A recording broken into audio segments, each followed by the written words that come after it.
আসসালামু আলাইকুম everyone. I hope সকলে অনেক ভালো আছো। আমৃত্যু ভালোবাসি তোকে উপন্যাসের পার্ট 5 পর্যন্ত জেনেছি আমরা। আজকের ভিডিওতে পার্ট 6 সম্পর্কে জানবো। তো চলো কথা না বাড়িয়ে শুরু করা যাক। আজ শুক্রবার সকাল থেকে বাড়িতে হইচই শুরু হয়ে গেছে। মিম, আদি আর মেঘ দুষ্টামি আড্ডায় মাতিয়ে তুলছে ড্রয়িং রুম। যা রান্নায় ব্যস্ত। আবির বাড়ি ফিরেছে বলে আবিরের দুই মামা, দুই খালা, তাদের বাচ্চারা সবাই দেখতে আসবে। মিম আর মেঘের মামা খালাদের বাড়ি থেকেও বেড়াতে আসবে মানুষ। বেশিরভাগ মানুষই চাকরিজীবী, যার ফলে শুক্রবার ছাড়া কারো সময় নেই। ইকবাল খান ব্যস্ত বাজার করা নিয়ে। যখন যা লাগছে উনি ছুটছেন আনার জন্য। তানভীরের সকাল থেকে কোনো খোঁজ নেই। সকালে নাস্তা করে বেরিয়েছে, পার্টি অফিসে কাজ আছে, বিকালে ফিরবে বলে গেছে। এজন্য মেঘের কোনো ভয় ডর নেই। আপন মনে আড্ডায় মগ্ন মেয়েটা। হঠাৎ হঠাৎ উপরে করিডোর থেকে আবির ডাক দিল মাকে, আম্মু একটু কফি দিতে পারবে? এই বলে রুমে চলে গেল পুনরায়। উত্তর শোনার প্রয়োজন মনে করেনি সে। মালিয়া খান কফি করে মেঘকে ডাক দিলেন, কফিটা আবিরকে দিয়ে আয় তো মা। তৎক্ষণাৎ মেঘের মনে পড়ে গেল গত রাতের কথা। সহসা বলে উঠল, আমি কেন, মিম দিয়ে আসুক। মালিহা খান কিছুটা বিরক্ত নিয়ে বলল, ওরা নিলে ফেলে দেবে, তখন আরেক মুসিবতে পড়ব। বাড়িতে একটু পর মেহমান আসবে, যা না মা। মেঘ আর কথা না বাড়িয়ে দৃঢ় পায়ে হাঁটতে হাঁটতে আবিরের দরজা পর্যন্ত আসলো। গলা শুকিয়ে যাচ্ছে মেঘে, বুকের ভেতরের দুঃখটা বেড়ে যাচ্ছে, হাত পা কাঁপছে। আস্তে আস্তে দরজায় টোকা দিল মেঘ। আবির। দরজা খোলা আছে। কাপা কাপা হাতে দরজা ধাক্কা দিল মেঘ। আবির ল্যাপটপে কি যেন করছে, তাকিয়ে দেখলো না কে এসেছে। আবির, এখানে রেখে যা। মেঘ হাঁটতে পারছে না, হাত আরো বেশি কাঁপছে এখন, পায়ে একটু জোর পাচ্ছে না। ঠায় দাঁড়িয়ে আছে আগের জায়গায়। আবির ল্যাপটপ টেবিলে রেখে মেঘের মুখোমুখি এসে দাঁড়িয়েছে। থেকে কফির কাপটা নিয়ে ড্রেসিং টেবিলের সামনে রাখে। মেঘের সেদিকে কোনো মনোযোগ নেই। তার মস্তিষ্কের প্রতিটা নিউরন ছুটছে এদিক সেদিকে। বডি স্প্রের তীব্র গানে হুঁশে ফেরে মেঘ। তার থেকে 1 ফুটের দূরত্বে দাঁড়িয়ে আছে আবির। আচমকা এইভাবে দাঁড়ানোর একটু বেকাচেকা খেল মেয়েটা। মেঘ ত্রস্ত ঘুরে গেল নিজের উপর জোর কাটিয়ে, পা বাড়ায় দরজার দিকে। সবেগে সুদূর হস্তে মেঘের কোনো চেপে ধরল আবির। কড়া কণ্ঠে বলল, এদিকে তাকা। অনিচ্ছা সত্ত্বেও দূরে তাকালো মেঘ। চিবুক নেমে গলায় আটকালো। সারা শরীর কাঁপছে। শীতল শরীর হুমকিতে কানের লতি গরম হয়ে যাচ্ছে।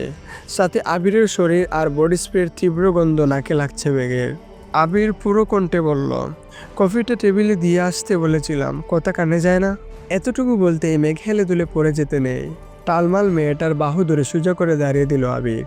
জ্ঞান হারাতে হারাতে যেন হারায়নি মেঘ। আবির চাউনিতে তীক্ষ্ণতা গম্ভীর কণ্ঠে বলল, তুই কি পুষ্টিহীনতায় ভুগছিস? অবশ্য ভুগবি না কেন? খাবার প্লেটে আঙুর গুড়ালে কি আর শরীরে পুষ্টি হবে? প্রথমে গম্ভীর কণ্ঠে বললেও শেষটা যেন মজার চলেই বলল। মেঘের শরীর ঘামছে। কে বোঝাবে এই লোকটাকে, যাকে দেখলে অষ্টাদশীর সব শক্তি নিমিষেই মিলিয়ে যায় কোথায় যেন, যার দৃষ্টি কেড়ে নেয় তার সমস্ত দেন জ্ঞান মনোনিবেশ। আবির সাবলীল ভঙ্গিতে বলে উঠল, যেতে পারবি নাকি দিয়ে আসবো? নিজেকে সামলে মেঘ বলল, পারবো। তারপর গুটি গুটি পায়ে রুম থেকে বের হয়ে যায় মেঘ। আবির তাকিয়ে আছে অষ্টাদশীর হাঁটার পানে। মেঘ কোনোরকম নিজের রুম পর্যন্ত এসেছে। এক দৌড়ে এসে খাটে শুয়েছে। মন মস্তিষ্ক অস্বাভাবিকভাবে লাফালাফি করছে। কয়েক মুহূর্তের মধ্যে নিজের অস্তিত্ব খুঁজে পেল না। সেন্স হারিয়ে পড়ে আছে বিছানায়। 11টার পর থেকে মেহমান আসা শুরু হয়েছে। বাড়িগুলো ভরে গেছে আত্মীয় স্বজনে। মিম আদি গোসল করে সেজে গুজে গল্প করছে সবার সাথে। আবির একবার নামাজের সময় ঘর থেকে বের হয়েছে। টুপি পাঞ্জাবি পরায় অন্যান্য দিনের থেকে অনেক সুন্দর লাগছে ছেলেটাকে। সবাইকে সালাম দিয়ে টুকটাক কথা বলে মামাদের সাথে বেরিয়ে যায় নামাজ পড়তে। মেঘের দেহ এখন বিছানা লেপ্টে আছে। বোনকে খুঁজতে খুঁজতে মিম উপরে গিয়ে দেখে মেঘ ঘুমাচ্ছে। ডাকতে ডাকতে মেঘের ঘুম ভাঙে। মিম, আপু ও আপু উঠো, এখন ঘুমাচ্ছ কেন? বাড়িতে মেহমান চলে আসছে, আজান পড়ে গেছে অনেকক্ষণ আগে। উঠো, নামাজ পড়ে রেডি হও, আম্মু আমায় পাঠাইছে তোমায় ডাকতে। কিছুক্ষণ পর মেঘের জ্ঞান ফেরে। পাশের দেয়ালে টানানো দেয়াল ঘড়ির দিকে তাকায়। 11:15 বাজে। তৎক্ষণাৎ শোয়া থেকে উঠে বসে আবিরকে কফি দিতে গিয়েছিল 8:30 বা 9টার মধ্যে। 4 ঘন্টার উপরে তার জ্ঞান ছিল না। 5 মিনিট বসে তারপর গোসলে চলে যায়। নামাজ পড়ে আবিরের দেয়া একটা জামা পরে নিল মেঘ। বেগুনি রঙের গাউন, মোটামুটি গর্জিয়াস। চুলগুলো খোপা করে নিল। এত লম্বা চুল ছেড়ে রাখলে কিছুই করতে পারবে না সে। মুখে হালকা ফেস পাউডার দিয়ে গোলাপি রঙের লিপস্টিক দিল হালকা করে। রুম থেকে বের হলো প্রায় 3টার দিকে। মামা খালারা সবাই খেতে বসছে, ছোটদের খাওয়া শেষ। রুম থেকে বের হয়ে করিডোরে দাঁড়িয়ে পরিস্থিতি বোঝার চেষ্টা করছে সে। বাড়িতে এত হই হুল্লোড়ের শব্দে মাথা ধরে ফেলেছে মেঘের। নজর পড়ে সোফার দিকে। আবিরকে ঘেরাও করে বসে আছে সব মামাতো খালাতো ভাই বোনরা। তার মধ্যে একজনের দিকে নজর পড়ে, স্পেশাল একজন, মালা আপুর দিকে। মালা আপু অনার্স 3য় বর্ষে পড়তেছে এখন। আবির ভাইয়ের মামাতো বোন। মালা আপুর একটা বড় আপুও আছে, উনি মাইশা। উনার পড়াশোনা শেষ, জব করতেছেন এখন। 2 বোনই এসেছেন, কিন্তু মালা আপুর দৃষ্টি কেমন জানি আবির ভাইয়ের দিকে এমনভাবে তাকিয়ে আছে যেন চোখ দিয়ে গিলে খাবে আবির ভাইকে। বিষয়টা দেখেই মেঘের মেজাজ গরম হয়ে গেছে। তৎক্ষণাৎ মনে পড়ে গেল রাতের কথা। তানভীর ভাইয়াতে বলেছিল আবির ভাইয়ের জীবনে কেউ আছে। মালা আপুই কি সেই কেউটা? ভাবতেই বুক ভরে ওঠে কষ্টে। আবিরের সমবয়সী একটা ভাইয়া আছে, নাম সাকিব। উনি আবির ভাইয়ার দ্বিতীয় বেস্ট ফ্রেন্ড বলা চলে। আরো কয়েকটা ছোট ভাই আবির ভাইকে এটা সেটা অনেক কথা জিজ্ঞেস করছে। বিদেশ কেমন লাগে, পড়াশোনা কেমন, কিভাবে থাকতে হয়, এসবই। মেঘ ধীরস্থির পায়ে সিঁড়ি দিয়ে নামছে। আবির এক পলক তাকায় সেদিকে, পুনরায় ভাইয়ের কথায় মনোযোগ দেয়। মেঘকে দেখে 2-4 জন ডাক শুরু করে, এই মেঘ কেমন আছিস, এদিকে আয়। মিম ছুটে আসে মেঘের দিকে। আপু তোমাকে অনেক সুন্দর লাগছে, মাশাল্লাহ, নজর না লাগে কারো। মেঘ মুচকি আসলো। মিম মেঘকে টেনে নিয়ে সোফায় বসালো।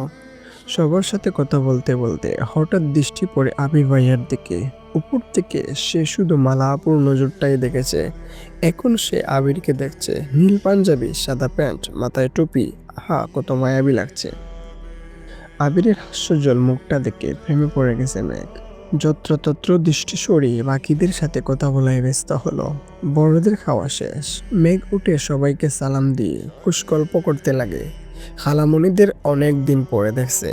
আগে বিয়েতে গেলে টুকটাক দেখা হতো, কিন্তু তানবীরের অত্যাচারে মেয়েটা বিয়ে বাড়িতে যাওয়া ছেড়ে দিছে। তাই মামি আর খালাদের সাথে দেখাই হয় না। মামা অবশ্য মাঝে মাঝে দেখতে আসে, এটা সেটা নিয়ে আসে। সারাদিনের ঘুরোঘুরি শেষে সবাই নিজেদের বাড়ির উদ্দেশ্যে রওনা দেয়। টাকার জন্য বলছে সবাই, কিন্তু চাকরিজীবীদের কাছে বেড়ানোর মানেই কয়েক ঘন্টা। বিদায় বেলায় মালা আপুর আচরণে মাথায় রক্ত উঠে যায় মেঘের। ভালো করে বললেই হয় বেড়াতে যাবেন, গায়ে ডলে পড়ার কি আছে, আশ্চর্য। মালার এরকম আচরণে আবির ভাই তৎক্ষণাৎ সরে না গেলে তো উপরে পড়ে যেত এই মেয়ে। রাগে ফুঁসতে ফুঁসতে মেঘ নিজের রুমে চলে যায়।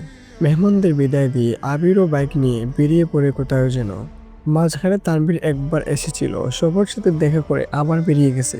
পার্টি অফিসে কি নিয়ে ঝামেলা চলছে তাই বসার সময় হয়নি তার। মেঘ নিজের রুমে দরজা বন্ধ করে কাঁদতে লাগলো, কিন্তু কেন কাঁদছে সে নিজেও জানে না। অতিরিক্ত রাগে কান্না আসে মেয়েটার। মেঘ বরাবরই খুব অভিমানী, অল্পতেই কান্না করে দেয়। রাত 10টা বেজে গেছে, এখন মুখ ফুলিয়ে রুমে বসে আছে মেয়েটা। সারাদিন খাওয়া নেই। তড়িঘড়ি করে তানভীর বাড়িতে ঢুকে এসেই মাকে জিজ্ঞেস করে মেঘ খেয়েছে। হালিমা খান সহসা উত্তর দিলেন, সন্ধ্যার পর থেকে এত ডাকছি, দরজায় তো খুলছে না। তানভীর আর কথা বাড়ালো না, তড়িৎ গতিতে ছুটে গেল বোনের দরজার সামনে। প্রথমে আস্তে করে ডাকলো, মেঘের সাড়া নেই। আচমকা চোয়াল শক্ত করে এক প্রকার চিৎকার দিল, মেঘ তুই এই মুহূর্তে দরজা না খুললে তোর কপালে শনি আছে, বলে দিলাম। মেঘ শোয়া থেকে এক লাফে উঠে বসলো। কয়েক সেকেন্ড দৌড়ে গিয়ে দরজাটা খুললো। চোখ তুলে তাকানোর সাহস নেই বাইরের দিকে। আজ পর্যন্ত তানভীর মেঘের গায়ে হাত তুলেনি, শুধু ধমকই দেয়। কিন্তু বাইকে এক বিন্দু বিশ্বাস করে না মেঘ। কখন আবির ভাইয়ের মতো নাকে মুখে থাপ্পড় মারবে বিশ্বাস নেই। দরজা খুলতেই নরম স্বরে তানভীর বলল, খেতে যা। মেঘ তানভীরের এত নরম স্বর কোনোদিন শুনিনি।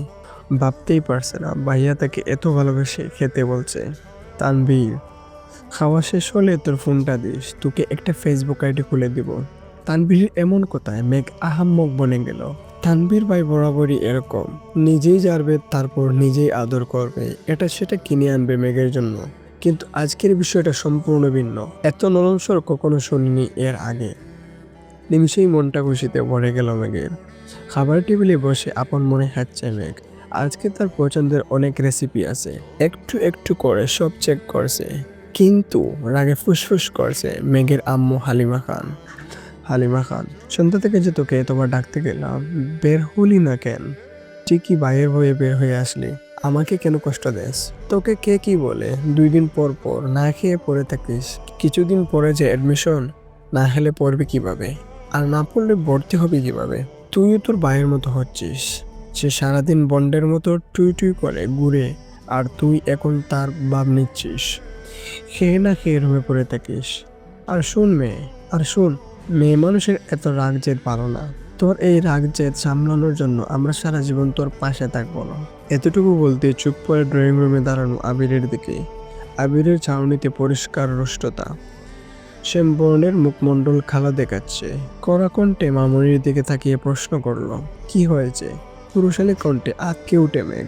হালিমা খান গলা নামিয়ে উত্তর দিল, খায় না ঠিক মতো, পড়াশোনা করে না, কি করব ওকে নিয়ে? আবির পূর্বের অভিব্যক্তি বজায় রেখে উত্তর দিল, ওকে কিছু বলো না, কাল থেকে মেঘ টাইম টু টাইম খাবে। একটু এদিক সেদিক হলে সেটা আমি দেখব। আবিরের কথায় খুশি হয়ে গেল হালিমা খান, কিন্তু মেঘ খুশি হবে নাকি ভয় পাবে তা বুঝে উঠতে পারল না। এত বছর অভিমান করে মাঝে মাঝে না খেয়ে থাকলে তানবীর এসে দমকে বা বুঝিয়ে খাওয়াতো, এখন সেই দায়িত্ব নিতে যাচ্ছে আরো একজন। 2জন মিলে মেঘকে শাসন করবে ভাবতেই মেঘের বুক কেঁপে ওঠে। আবার মনের মধ্যে অন্যরকম প্রশান্তি কাজ করে মেঘের। আবির ভাইয়ের মূল্যবান সময়ের মধ্যে 5 মিনিট সময় যে মেঘকে নিয়ে ভাববে, এতেই খুশি খুশি লাগছে মেঘের। তৎক্ষণাৎ মনে হয়ে গেল তানবীর ভাইয়া বলেছে ফেসবুক আইডি খুলে দিবে। তাড়াতাড়ি খেয়ে রুমের দিকে ছুটল মেঘ। রুম থেকে ফোন নিয়ে ছুটে গেল তানবীর ভাইয়ার রুমে, কিন্তু তানবীর ভাইয়া রুমে নেই। কিছুক্ষণ অপেক্ষা করলো, কিন্তু কোথাও নেই। মোবাইল নিয়ে নিজের রুমে ঢুকতে যাবে, হঠাৎ শুনতে পেল তানবীরের কণ্ঠ, কিন্তু কোথায় আছে? বাধ্য হয়ে মেঘ জুড়ে ডাক দিল, ভাইয়া। তানবীর পাশের রুম থেকে উত্তর দিল, আবির ভাইয়ের রুমে আমি, আয়। আবির ভাই নামটা শুনে মেঘের বুকটা হু হু করে ওঠে চিন্তায়। নিজেকে নিজের সাহস দেওয়ার চেষ্টা করলো, তারপর গুটি গুটি পায়ে হেঁটে দরজায় দাঁড়ালো। তানবীর, ভেতরে আয়। মেঘ, মোবাইলটা দিয়ে যাই, তুমি কাজ করো। তানবীর, আরে ভেতরে আয়, বস তুই, তোকেও দরকার লাগবে। মেঘ আর কথা না বাড়িয়ে চুপচাপ খাটের কর্নারে বসলো। আবির নেই রুমে, ওয়াশরুমে আছে মনে হয়। তানবীর ফোন নিয়ে কি যেন করছে, তখনই ওয়াশরুমে থেকে বের হলো আবির। মেঘের দৃষ্টি পড়ে সেদিকে। একটা ছাই রঙের টি শার্ট আর একটা ব্ল্যাক ট্রাউজার, ভেজা চুলগুলো থেকে টপ টপ করে পানি পড়ছে। শরীরের টি শার্টটা অনেকটা ভিজে গেছে। মেঘ টেনে হিচড়ে দৃষ্টি নামিয়ে আনলো। মনে মনে ভাবছে, একটা মানুষ এত কিউট কিভাবে হয়? যদি পারতাম আমার পরের টেবিলে সাজিয়ে রাখতাম, সারাদিন পড়তাম আর দেখতাম, তাহলে আমার মন কখনোই খারাপ হতো না। লোকটা ফর্সা নন, শ্যামলা গায়ের রং, কিন্তু দেখতে মারাত্মক সুন্দর। সবচেয়ে মারাত্মক ওনার লোক তাকানোর স্টাইল। উফ, যতবার দেখছি ততবারই নতুন করে কাজ খাচ্ছি। আবির ভাই খাটের অপর পাশে মোবাইল হাতে নিয়ে বসেছেন। তো আজকের পর্ব এই পর্যন্ত। যদি ভিডিওটি ভালো লাগে তাহলে ভিডিওতে লাইক দিতে এবং তোমার মতামত জানাতে ভুলবে না। আর অবশ্যই সবার আগে পর্ব পেতে চ্যানেলটিকে সাবস্ক্রাইব করে রাখতে পারো। সে পর্যন্ত ভালো থাকো, সুস্থ থাকো, টেক কেয়ার, আল্লাহ হাফিজ।